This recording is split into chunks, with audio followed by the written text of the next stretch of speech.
So, tell me something terrible.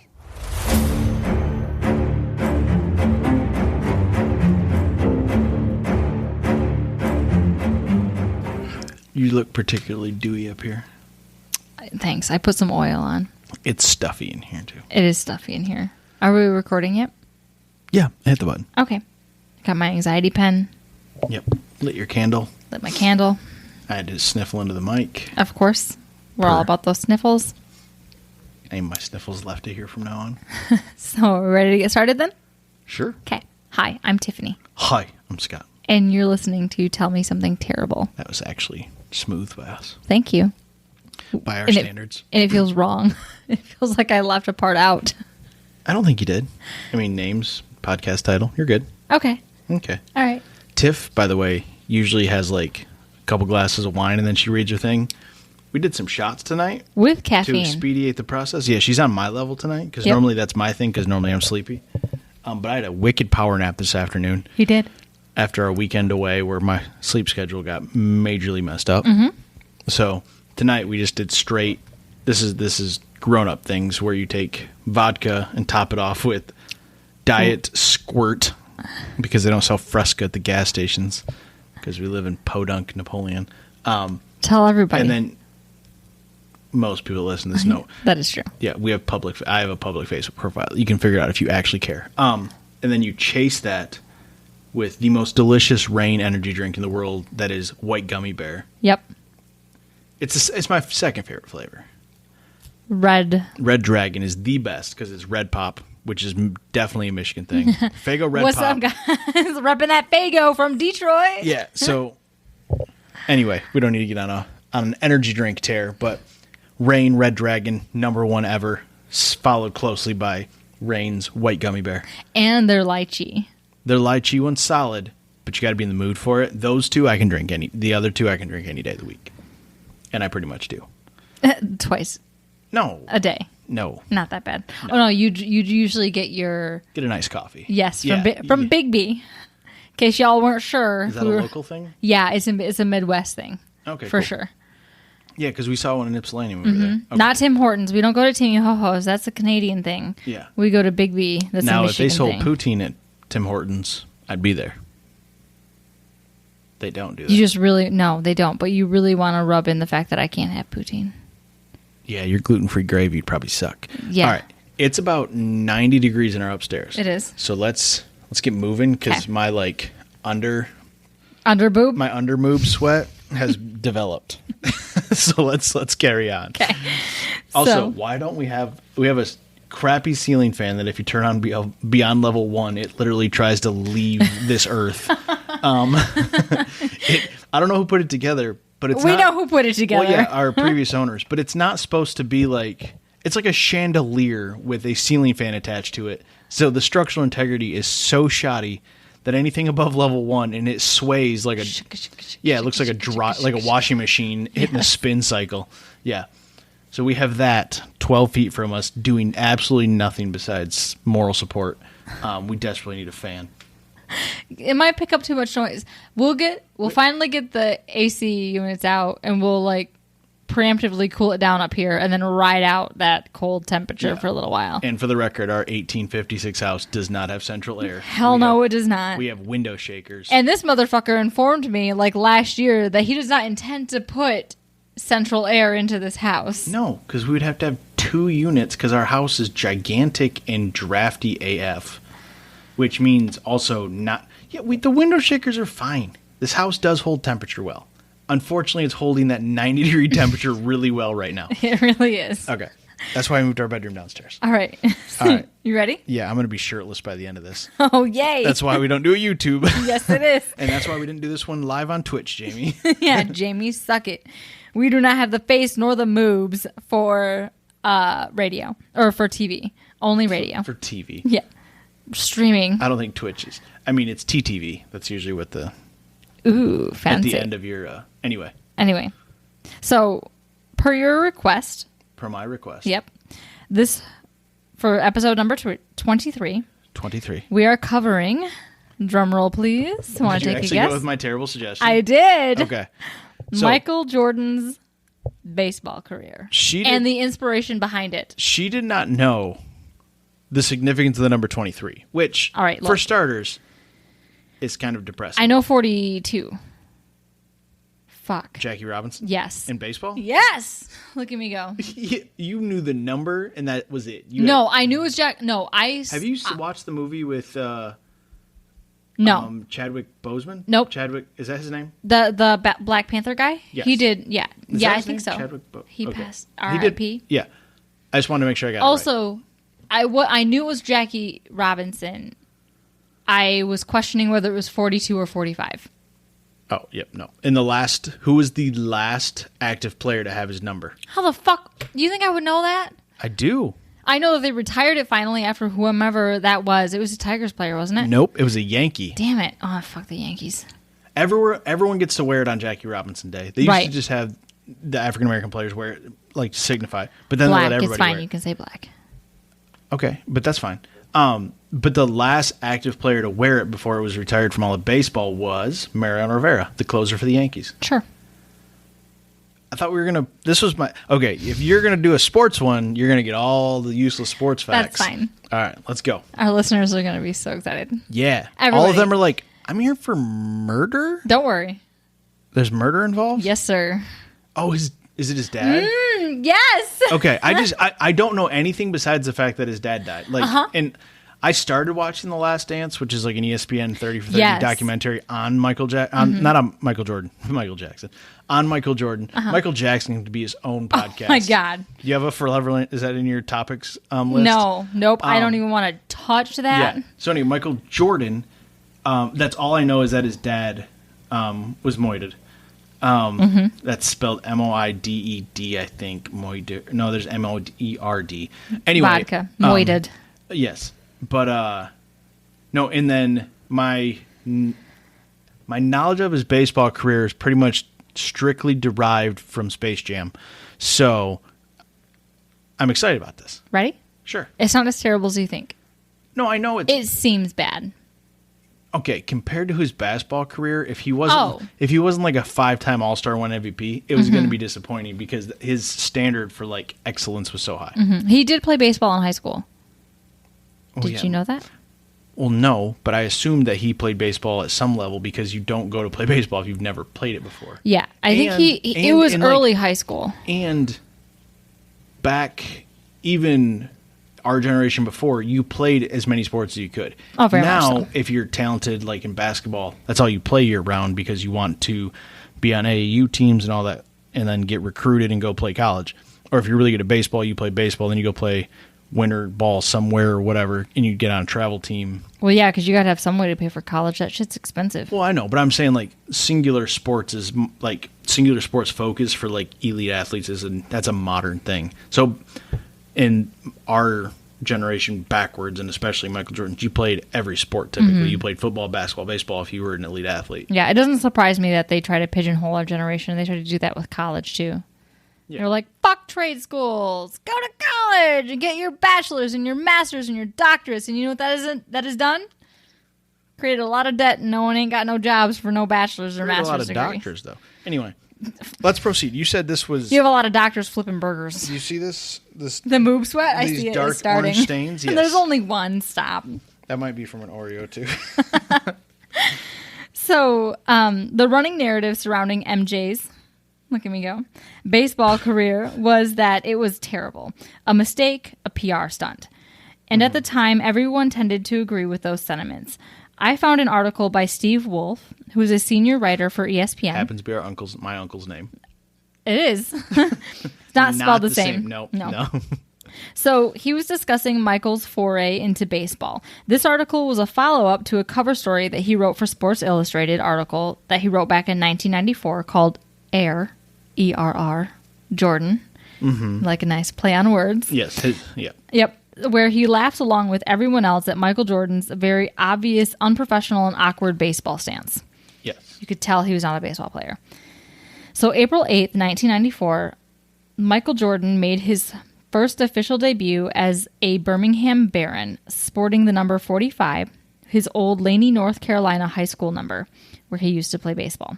Okay. There was a crowd of nearly 11,000, along with 130 members of the media, all there to watch Michael totally bomb his first game. And then the aliens came down and took him in the spaceship and took him to, Yep. become part of the Toon Squad. Yep. Yeah, we all know the story. Yep. So he was 0 for 3 that game, which you lovingly told me meant that he went to bat 3 times and didn't make a single hit. But if Something I sound, like that, yeah. but if I sound confident enough in like delivering this information and plagiarizing just enough from the articles that I've read to not get in trouble, I'm going to sound like I know things. Yes. I don't. I was in band. But you've been around sports for almost a decade now. It's kind of rubbed off. It might be a decade now. It has been a decade. Yeah. In May, we started dating in like February 10 years ago. February, May, March, May, April. No. We don't know. How old did you just turn? 31. 32. So it's been 11 years. Oh, fuck. Because we celebrated your 21st was like our first thing together. Guys, I'm not okay. Yeah, it was. We got schnockered at a hole in the wall of the Westland where we just were. Was it Westland? Yes. I know it was by a Exit lake. 183 down 94. Anyway. It was some podunk bar Anyway. by that lake with plenty of fish where some dude got drowned somebody. Anyway. Speaking of which, we got some cool stuff at Eloise. That'll be coming out. Keep it on Patreon, we're going to have a discussion. Yeah, and we'll put some bits on social media, Facebook, probably whatever, just to try to trap you to want to know the rest. And subscribe for like $1, guys. Help us out, bro. Pay for a stamp. Yep. Just kidding. Pretty much. We shipped out all the pins. We did. The only people that should be getting them still missing them are the Sherrys. Yeah, Jamie and Beth. Even Keegan has his? I handed it to him, yes. Okay, you need to message Keegan. Okay. But Tattoo? Tattoo. Yep. Dangerous to have friends with tattoo guns. Yep. So that night, on April 8th, the Barons lost to the Lookouts 10-3. Lookout! So, yep, that was the start of Michael Jordan's baseball career. Illustrious. Pretty spectacular, right? I mean, yeah. You're going to go over 3. It's baseball. Yeah, whatever. Baseball, you fail 75% of the time. Yes. So what they didn't tell you is how much he worked his ass off behind the scenes and what he did for the Birmingham Barons. Well, he's a psychopath. That doesn't surprise me at all. Yeah. So they had psychopath and like a good, like he is. It is insane. Driven and crazy. Dawn to dusk, blisters, bleeding hands, 5 days a week, 2 different batting coaches, nuts. So, the Barons had a record year in 1994. That's the farthest they'd ever made it, best they'd ever had. Oh, minor league baseball playoffs. Big deal, bro. Double A's. Yeah. Yep. Yeah, so Jordan bought...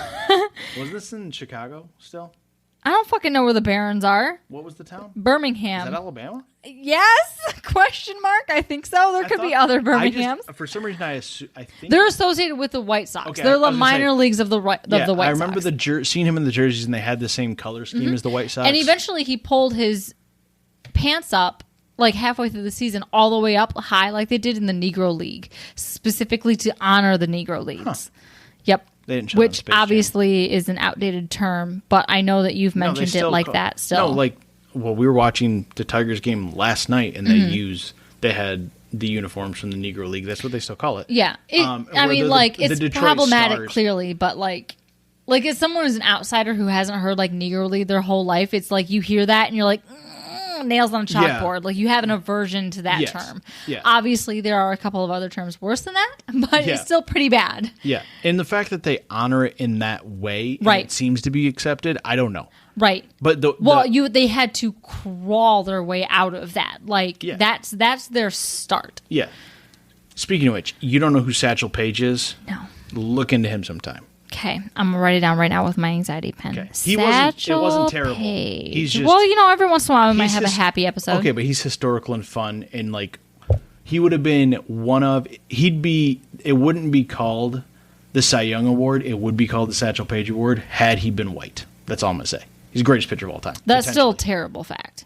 I mean, like it's not obviously a brutally honest. Cy Young wasn't bad. But I'm just saying, Satchel Paige. This guy was the equivalent probably prior to set records, but because he's black. Satchel Paige has the legend where he told the 7 players behind him to go sit down because he was going to strike out the guy. He told the 7 fielders to go in. He didn't need them. He was going to... Anyway, there's a whole legend behind Satchel Paige. Yeah. That's exciting. It's exciting? Yeah. You love a good story, right? No, but I mean, it's a great story, but like...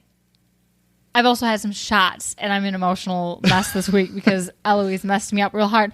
But like, she was a wreck before that. Don't let her fool you. Anyway, go with your story. You're like 2 paragraphs in, and it's been 15 minutes. Okay.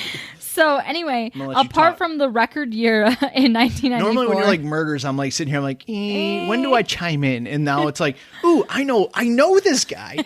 I know him. Santa?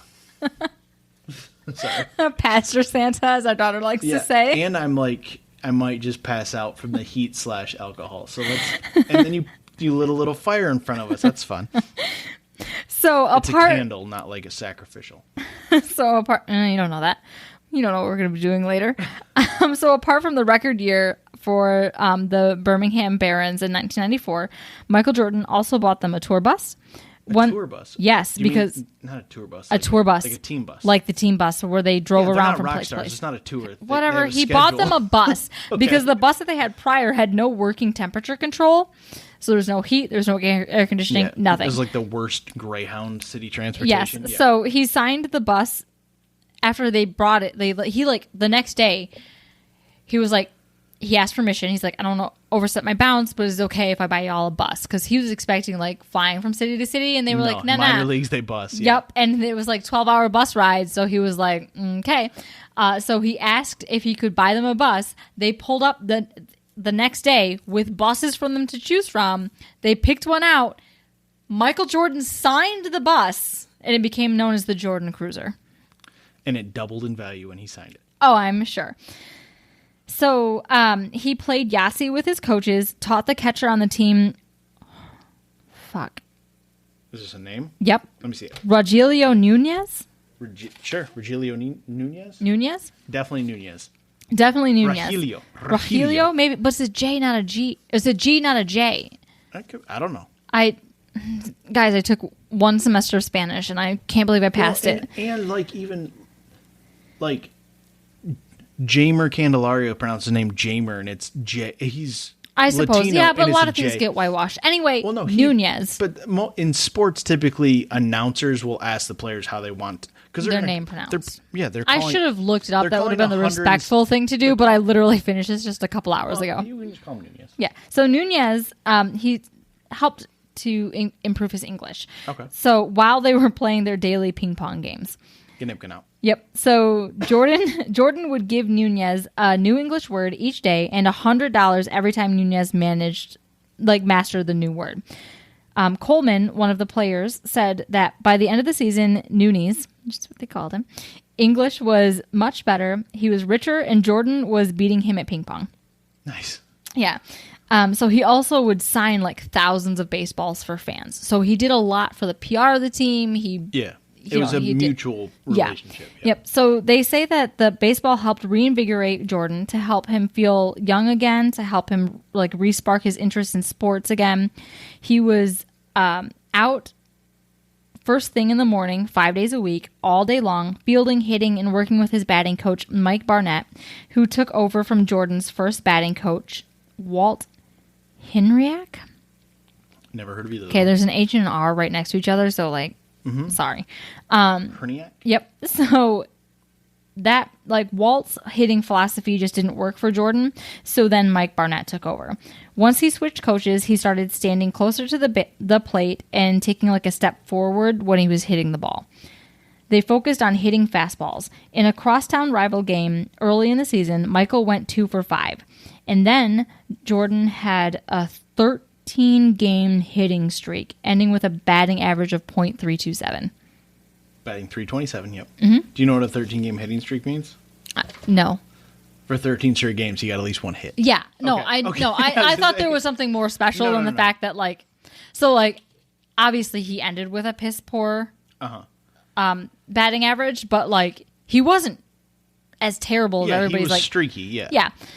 But he also, like... was a natural athlete, and they trained him this way, and like the batting coach had said, like, I know they're going to try to challenge him with fastballs, so they concentrated on fastballs. So by the end of April, the pitchers started throwing breaking balls and curveballs instead because they caught on. Yeah. And everything just kind of went downhill from there. Jordan started getting down on Well, himself. at first, yeah, every pitcher's going to be like, oh, this is Michael Jordan. I'm going to try to throw 100 miles an hour past him. Yeah. Yeah. They're Yep. going to be like, oh, it's Michael Jordan. I'm going to try to spin Except a curveball. since they were practicing it, Yeah. Michael Jordan was like, all right, Beesh, I got this. And had a good batting average. But eventually the pitchers figured it out. They changed tactics. Yeah, scouting reports, yep. Yep. So Jordan started getting down on himself because apparently it takes time and experience to start identifying the changeups.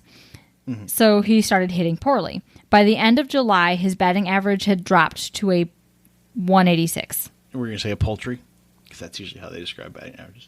No, I was going to say .186, but you'd corrected me like 2 seconds ago, so I'm trying to adjust on the fly. So it's percentages. Yeah, I know. Yeah. No, I'm just... Like 18 out of 100, there's he probably hit the a ball. lot of people listening that That are are just sports people. Definitely not. So 0.186 means he's only 18 getting out of base 100. hits 18.6%. Yes. Yeah. Yep. So then on July 30th, at Jordan's 354th at-bat, he hit his first home run in front of the Barons' biggest crowd that season, which... 354 bats. Yes, before he got his first home run. Okay, that's This a lot. is a big deal, though, right? It was the biggest crowd. There was 13,751 people. That was the biggest crowd they'd drawn all year. Yeah. And they got to watch Michael Jordan slowly circle the bases and then get mobbed at home plate as he pointed to the sky, giving his father an early birthday present the day before that should have been his 58th birthday. Okay, this is where you're going to tell me a terrible thing now? Yes, it is. Okay. So Michael Jordan's father is said to be the reason Michael pursued a career in baseball, wanting his son to be a successful dual athlete. Michael calls his father his rock. Michael Jordan ended his baseball career in the wake of the baseball strike that started in August of 1994 with a batting average of .202. Yep. For reference, like 300, you're a really good hitter. 250, you're kind of an average to below average hitter. 200, you're just not a good hitter. Yeah. By Major League standards, yeah. So there was 497 plate appearances, 31 stolen bases, 17 doubles, 1 triple, and 3 homers. Okay. So now we get to the really terrible part because it's me. Well, and this is our whole podcast. Yes. It's not called Tell Me Some Sports Knowledge. Yes. So, it was up and down. It was a little bit of a roller coaster. Podcast. But you know what I mean? Like they made it seem horrible because they were like, oh, his batting average like sucked. Yeah. But he actually made a big impact in the minor leagues. Yeah, no, for sure. Yep. He just wasn't The problem was that- generational and Yes. the greatest of all time. Like he And was they in were basketball. expecting that. They thought it was going to be that way. And a lot of his coaches were like, if you had given him 2 or 3 more years, he would have been great. The problem is that he was 31 years old. So in a couple of years, he would have been great and then immediately downslid because he's old. Well, and him going to do that literally been like if 4 years ago LeBron James would have taken a year off to go play football for the Cleveland Browns. Well, from the sounds of it, it sounds like the only reason why he didn't pursue a baseball career was because they were doing the strike, and he was like, I can't sit around and just wait. So he went back to basketball. And won more championships. 3 more championships. Yep. You're welcome. That's what The Last Dance comes in. Look at me go. Maybe That's I'll a actually get great- you to watch that documentary. There's a movie called The Last Dance. Yeah, that's different. No. This is a 10-part documentary. No, I know what it is. There's another documentary. I watched the first 4 episodes, and then I didn't finish it for some reason. Probably because we started this. Nah, life. Who knows? I went back to work eventually because I think it was happening like beginning of pandemic. Yeah, Yeah. I don't know. And then like 6 months in, they were like, "Hey, you can go back to work." And then life kind of went into chaos, and you built me a spa. Okay, now Yeah. bring the whole mood down of this whole story. Okay, ready? No. So, James Jordan, Michael Jordan's father, was born July 31st, 1936, and was murdered July 23rd, 1993. He fell victim to a botched robbery, most likely. There was a conspiracy theory involving retribution for Michael Jordan's gambling debts, but come on, let's be honest. Like, he was super rich. Even if he had debts, he was going to be able to pay them off. It wasn't... I don't think that was also one of the reasons why they think he went into baseball was to take a year hiatus to kind of cool off the PR, the bad PR from like his gambling debts and stuff. Yeah. But really it was because his dad died and his dad wanted him to be a dual athlete. So he was like, I'm going to pursue baseball. Yeah, he just needed to take a break. Yep. And so, and also like he was getting a slump in basketball. So like this kind of like reinvigorated. Yeah. He was just like getting burned out of sportsmanship. basketball. Yeah. Yeah. And team and when you're like that intense and balls to the walls constantly. Like, yeah, Yep. you need to take a breath every once in a while. Yes, and baseball allowed that, especially with the camaraderie that like seems to be associated Well, with that's baseball. like the best part of the Last Dance documentary is when Dennis Rodman needs to take a breather, and he's like, So he goes out on the field with a wedding dress. well, yeah, no, he needed to take a vacation, so he went to Vegas and partied with like Carmen Electra or whatever for like 10 days, and MJ's like, he was telling the coach, like, if you let him go, we're never going to see him again. Like, he's going to just disappear. Go off the deep end. Yeah, but no, he took like 10 days and just went nuts and partied and did whatever. And then he came back and the stress of being that sort of like national icon would just be insane. Well, and if you're a professional athlete and you're like avoiding all of the vices that you typically would fall, like drugs, alcohol, partying, women, all that stuff, like granted, you can do that in small doses, but you also have to wake up and be cognitive and function the next day. And have like your body at like peak performance. Yeah. It's not like you can be like, I'm slightly hungover for a week from a really bad bender. Like that's not an option. No. So yeah, sometimes after with like abstaining for that for 6 months, you're like, I need to go lose my mind for 5 days, take 5 days to recover, and then I'm gonna come back. Yeah. Yeah. So our generation has no idea what that's like. Yeah. So that's what Rodman did. Yeah. I don't blame him. Yeah, and he was already out there enough. Mental breaks, they happened. Yeah. So anyway, Michael Jordan was super rich. He obviously didn't have to deal with still the is debts. super rich. Still super rich. So the whole like gambling thing, I think is just a bunch of bullshit and people being like reaching, you know. So what actually happened was a couple of dumb 18-year-old dudes. They were 18? Yeah. Yep. That's not who, like a mob boss or a crony that has like a book against MJ is going to send to do anything anyway. No, and that's the thing. They were like, oh, our dog is dreaming over there. Do you see her paw? No, I can't see her. Little boot. I'm not going to look there. Anyway. I'd have to get up and there'd be tipped over mics and all sorts of good. Yes. So it wound up being just a couple of 18-year-old dudes, one of which was already had connections to drug trafficking. Okay. So they were just, yeah. Mm-hmm. They fucked up. They allegedly fucked up. One fucked up. Anyway. Okay. From reading things. Anyway, I found another article that was super long, and I was like, oh, shit. And there's a documentary you can watch, and so eventually I would like to watch that, but like a good researcher would have watched it prior to, but this is a crunch. Yeah, we were vacationing this weekend, and I mentioned this to her last night. Yes. As a joke, by the way, because it was like 10:30. I was sleepy, and I was like, 23, we should do something to Michael Jordan. I was like, but the only thing he ever did terrible was his baseball career. And then, of course, I see her on her phone for like 2 hours. Just boop, boop, boop, boop, boop, boop, boop, boop. I already knew about the murder because there was another podcast that I listened to that did it. Yeah. So MFM then, did it. Yes, MFM did it. So then I was like, well, I already know some bad shit around this. I know how to spin this for him. All right, keep going. So James was pulling an all-nighter after attending a friend's funeral. So he was driving between... That's terrible. Yeah. Yes, it is. Yes. So he was driving between Wilmington and Charlotte, North Carolina, having left from visiting... North Kakalaki. Have you learned nothing from this podcast? North Kakalaki. Yeah. That's where James... like.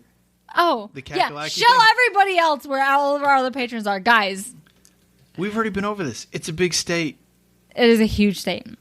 You can. So anyway, he was Jamie's driving... not the most private human. You can see him at Big J1066 on Facebook, Second call out. right? Anyway, he was driving between Williamton What was and that? Oh my lord. The The struggle is vodka. He was driving between Wilmington. He was driving Why? to North Carolina. He was driving in North Kakalaki. What? My fucking god. Edit all this out. Nope. Kakalaki. North Kakalaki, There you go. We've been practicing. See? North Carolina. So he had left from Did visiting you know that's friends. where MJ played college basketball? North They Carolina. mentioned it. This is where he played That was baseball in the too. short shorts era, Yeah. in case you're curious. He played baseball there too. I mentioned that like 2 minutes. Okay. Well, 15 minutes ago at High this school point. baseball you mentioned. High I was talking school. college. Oh. Yeah. No, he played high school like up to like his sophomore year or something Okay, like that, back and then to- stopped. No, back to Anyway, his dad. he Sidetrack. left from visiting friends after the funeral Uh-huh. at about midnight. All-nighter. Yep. Yep. So he pulled his fancy bright red Lexus, which was a present from his son, into a parking lot of a Quality Inn to take a nap. This caught the attention of Larry Demery and Daniel Green. Demery and Green were already on a mission to rob a motel when the expensive car caught their attention. They changed their target, headed to the Lexus instead. James woke up and asked what was going on, and he was shot. So according to Demery, it was Green who pulled the trigger. The pair had no clue who their new target was until they started rifling through all of his belongings. Mm-hmm. So Demery told Green, "I believe we killed Michael Jordan's daddy." So weird. Don't worry, it gets weirder. Oh, cool. So after taking James's belongings, money, and a watch that was like a championship, kind of like Bulls watch, and a championship ring, Demery and Green took his body to a swamp near Bennettsville, North Carolina. I think it was called Gus Swamp or something like that. Big swamp. Gus Swamp. Yeah.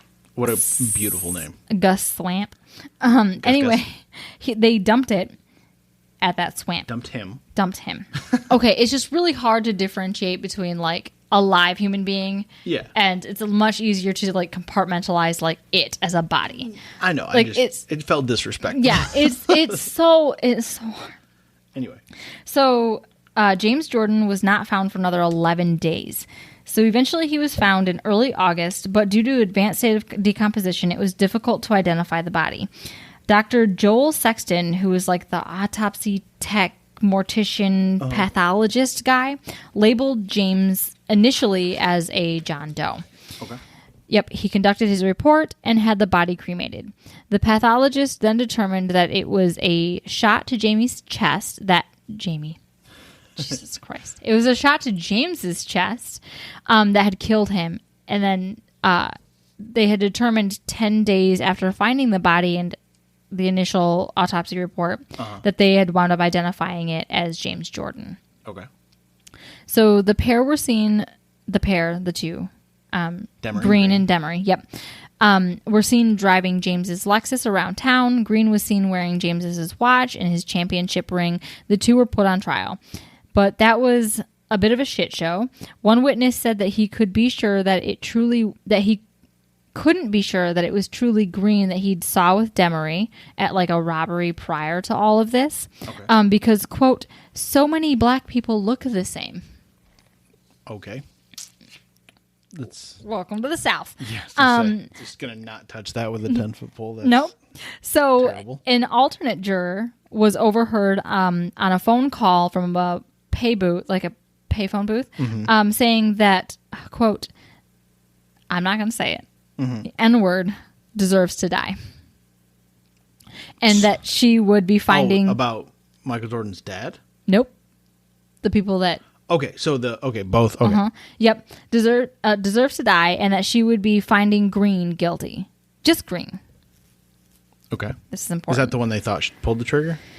Yes. Okay. So the woman denied ever saying that, and she was allowed to stay on the jury. Oh, okay. Yep.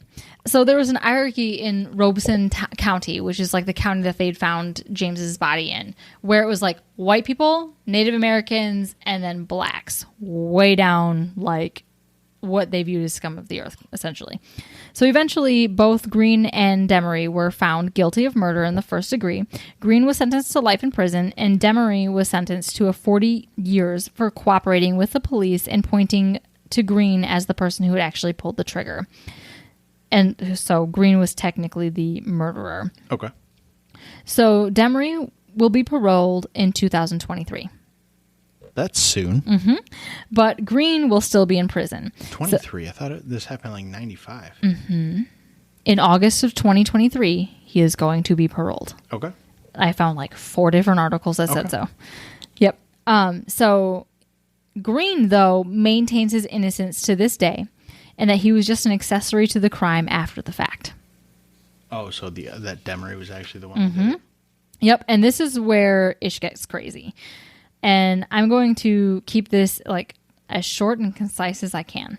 So this is definitely a case that needs to be watched because it's ongoing. Like the appeals and stuff like that are currently unfolding. Okay. So as it gets closer and closer yes, to his parole date. And there's a documentary and everything. Okay. No, not the parole date. That guy is going to be like, oh, Green is still in prison for life, and Green is the one who is appealing. Okay. Okay.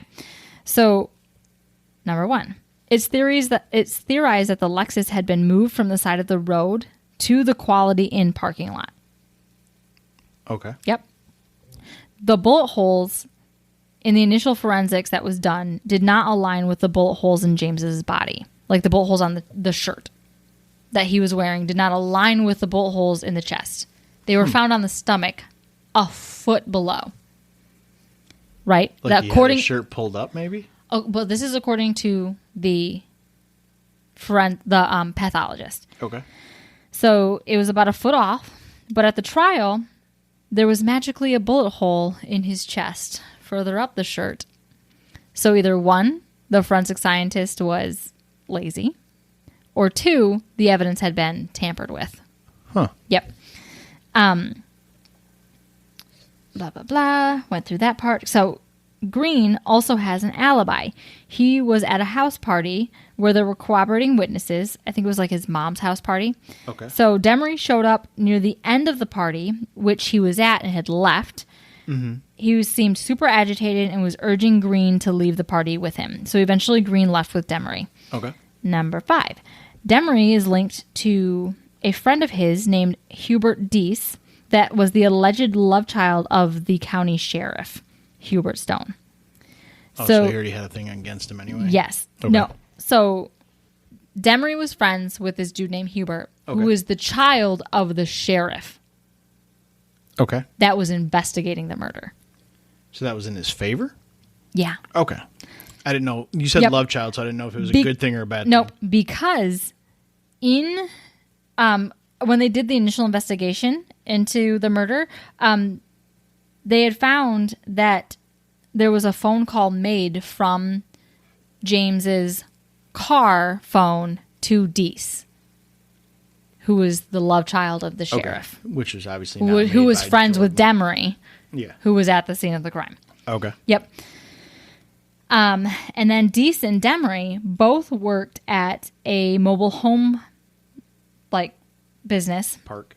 Yep. That was allegedly all part of a drug trafficking train that supplied cocaine to the East Coast. Demery claims to be a drug runner for Deese, and again, the night that he was killed, there was a phone call from James's car to Deese.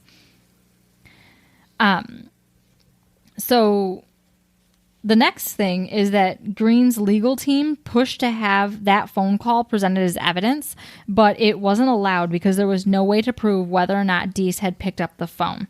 The fact that there was a father-son connection between Demery's good friend and the sheriff that was investigating the murder was also not allowed in court. They weren't allowed to mention it? Nope. That's a bit sus. Because in the mid-90s, apparently, there was no way to prove that Deese was, in fact, the sheriff's son. Except, Except it was, common knowledge, probably. And also, it's the mid-90s. I am pretty, I remember watching Jerry Springer and Maury and Oprah and all that shit where they're like, you are the father. So Oprah? if trashy... I don't know if Oprah did it.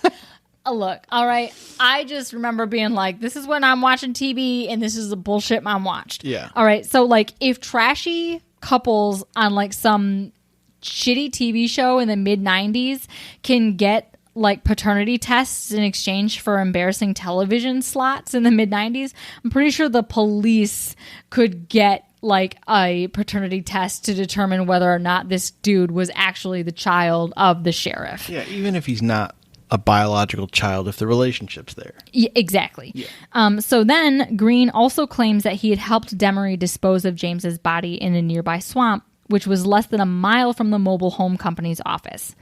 Green alleges that Demery told him that he mistook at the party. So he showed up to the party and was like, fuck, I fucked up. And then Demery told Green that he had mistook James Jordan as a drug connection and shot him. But out of loyalty to his longtime friend, Green decided to help Demery and ditch, to hide the body and then ditch the car later. And then there was a handgun that was found hidden in the house that Green was living at with his mother. Except Demery was living there too. Okay. Mm-hmm. Yep. So the police only use Demery's side of the story as evidence. They don't interview Green at all. Well, why would you? Yeah. So there's also conflicting stories, even from the state itself, who said that shooting had happened on the side of the road. And then they're like, no, we found his car in a Quality Inn parking lot. And then they're like, no, they drove his car to a swamp. And like, there's a lot of conflicting stories. And then also, Demery only threw Green under the bus, saying that he was the one that shot him, after the police in the interrogation told Demery that Green had ratted him out. Oh, and then he's like, oh. Green was never interviewed. Oh, nice. Yes. So they blatantly lied. Just, yeah. Yep. And so led the witness right into it, yeah. Yes. So, and then there's alleged evidence tampering with the T-shirt and the holes not lining up, and then eventually finding the holes that lined up. That it like magically appeared between when they collected the evidence and then when they had trial. So I'm sure there's lots of other points. And so Green's case is being appealed right now. And there's that big Netflix documentary called The Moment of Truth that a proper researcher would have watched before they wrote this. Maybe we'll watch that sometime. Yeah, I would like to watch it. So I'm sure there's tons more information. I'm sure there's tons more conflicting evidence. Obviously, if they think that they have enough grounds to appeal one of their cases. Mm-hmm. So that's the terrible story behind Michael Jordan's father's murder and the inspiration behind his baseball career. And I thought we were just going to talk about batting averages for 20 minutes. Nope. Sorry. Just the first 10, 15, 20. Who knows how long this is? I don't know.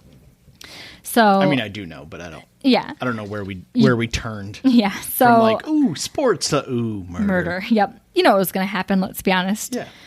You got to have the sweet with the spicy to get a real balanced meal. Yeah. Mm-hmm. Yep. So yeah, how do you feel about that? I mean, it adds some bittersweetness to Michael Jordan playing baseball in the first place. I wouldn't even be able to tell you what Michael Jordan's dad looks like. But darker, he looks a lot like him, but he's shorter and darker. That's not beyond the point.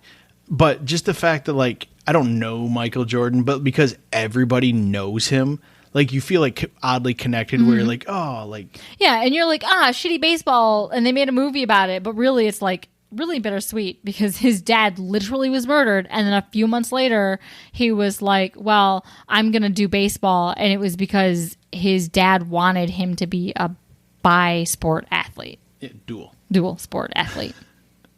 Yeah, you know what I meant. No, but Man, no, guys, it's it's interesting because I knew that his dad had been murdered, but that's literally all I'd ever heard. Yes, and so all of this stuff is ongoing as currently. As far behind as I am on like the Dollop and Wine and Crime, the two podcasts I listen to pretty frequently, I gave up on My Favorite Murder. Like I will never catch up to it, so I've just like gave up on it.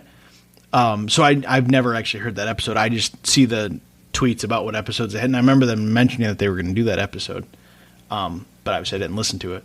So no, it was good. And I think this will be interesting to see the reception, because we do have people like my friends that listen to it that I know are sports fans. Mm-hmm. And some of them which are more true crime fans than I expected, or at least listen to us, which I don't know. We're true crime-ish. Yeah, it's just everything horrible. More often than not, it's true crime because yeah, but it's more. The general consensus is definitely terrible. I feel like I would describe it as unfortunate history. That's a cute way. yeah. It's always in the past. I mean, like in degrees of the past, but it's always stuff that ends in murder. I mean, it's terrible and death. Yeah, not necessarily murder, but definitely death. And I was just saying like terrible, like we could just talk about. Sorry, I'm dying. The Rona, gotcha. I just assumed we were just going to talk about how crappy, like, in compared to his basketball career, his baseball was. Mm-hmm. I'd forgot about the whole, until you're like, oh, now we're going to go into his dad. And I was like, oh, his dad who was murdered. That's right. Of course you would go that direction. Yeah. No, when you mentioned it, and then I looked up. Aaron Hernandez. Do you know who that is? I know who that is. Okay. That's a lot. Uh-huh. That's a lot. That would be a deep dive. It's a lot. I know.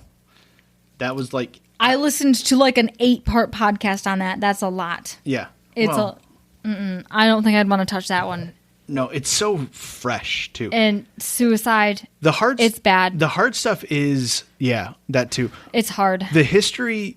I feel like history we watch play out like in our lifetime is harder to cover. Well, no shit. Because could you imagine us doing 9/11? We fucking watched people jump out of burning buildings. I know, but I'm saying like on live television in school. That was cool. Well, that's like okay. That's like tell me the most terrible. Like yeah. No, I don't want. But I'm just saying like 12-year-olds watching people jump out of buildings. That was awesome. Yeah, and like even when you tell like.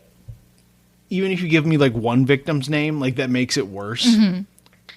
But like if I remember, like if I have that like in my bank of like, oh no, you don't have to tell me because I already know and I can like visualize them and all that stuff. I'm like, that makes it worse. It's harder. Yes. So yeah. No, I like when you start off when you're like, so this person was born in 1846. I was like, perfect. I do not know who the fuck this is, and that is the best type of story. Yes. And then it's gonna have some outlandish like some. This guy thought he was a wizard and he could make like, magic ribbons out of his ass. And you're like, perfect. This is funny. And I don't remember it.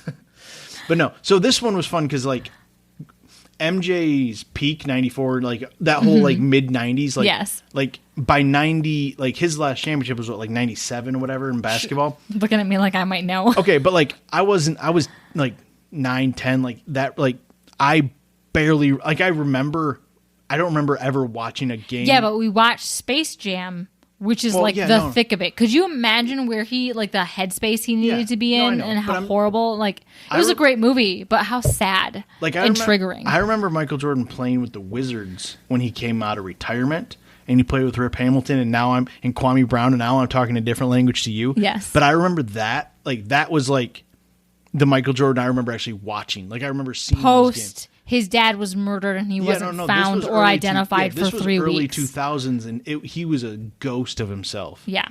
But could you imagine? He still put up like, and so that's like. Also old. We know how that is. Yeah, our knees are fucked up. Our back hurts. Our neck hurts. We slept on a soft bed this weekend for the first time in 8 years and we thought we were going to die. But anyway, so that's just, it's always like, I never know where you're going to go with anything anyway. And this time, like, I gave you that idea, like, somewhat out of like, I'm half asleep. Here's my idea, 23. And then I ruined it.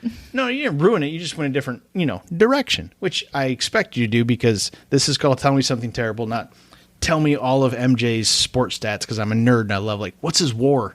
You're like, I don't even know what war is. No. Yeah, that's the analytical baseball stuff. Anyway.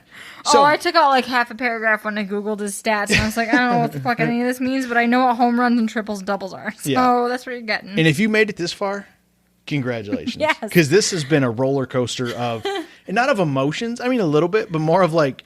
Rambling. No, this turn just like was headed one direction and then sharply turned down our normal path. So no, that's fine. I feel like it'll reach all. I hope our hardcore like true crimers didn't bail after the first 10 minutes because they missed some goodies. So we're going to have to figure out a title for this that's like that encompasses the whole podcast. I also am pretty sure that I just like rubbed like straight juice into my eyeball. Juice? And it stings. What juice do you have on you? I have sticky fingers from pouring shots, and I don't know what it is that I got on me. Ruby or Diet Squirt. There's no sticky in it. I don't know what broke you. That has sticky. This sugar-free rain has sticky. It has a sugar-free. I don't know what the hell I touched then, guys. I touched something sticky. All right. On that note, she's gonna go wash her hands, and I'm gonna go retrace her steps. They maybe get pink eye. You did touch. You refilled the Oreo feeder. Was it the orange you touched? I bet you it was. Okay. Anyway, now that we've deduced that, and you're all better off for it, we'll see you guys. This is today. Okay, so this is coming out Tuesday. Mm-hmm. Tomorrow. Friday's episode is going to be probably, this one was what Tiff would consider a light one, so I'm sure Friday will be beautifully gruesome. It'll be fine. Unfortunate history. That's our new subtitle. It might not be history. Okay. Hopefully it's not the future. No. And we did catch some EVPs at Eloise. Yes. And we caught some orbs. We caught some weird orbs, which I don't know. Orbs are controversial. And yeah, I got some weird stuff in pictures. We're gonna post it all, little tidbits, some Patreon, teasers, most of it on Facebook. Maybe a tweet only. Doubtful. Post. I mean, I want to push to 100. We had 1,000 downloads today. Yay! So if you're listening to this, you're like OGs. 1,018. No, I don't know. It could be 18. One of you will be. Yeah. But Tag us when you're 1,000. they don't know where they're at. Oh, that is true. But yeah, so thanks everyone for listening. We have little benchmarks like in our brains, and 1,000 downloads is definitely one of them. Yes. And next Tuesday will be episode 25. That's also a big one. Which is a big one, yeah. I don't know.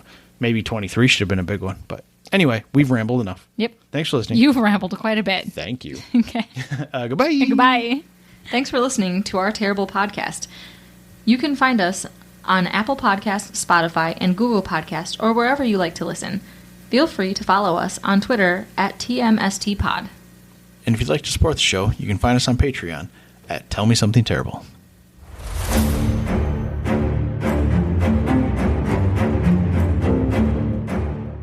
Oof, that was terrible.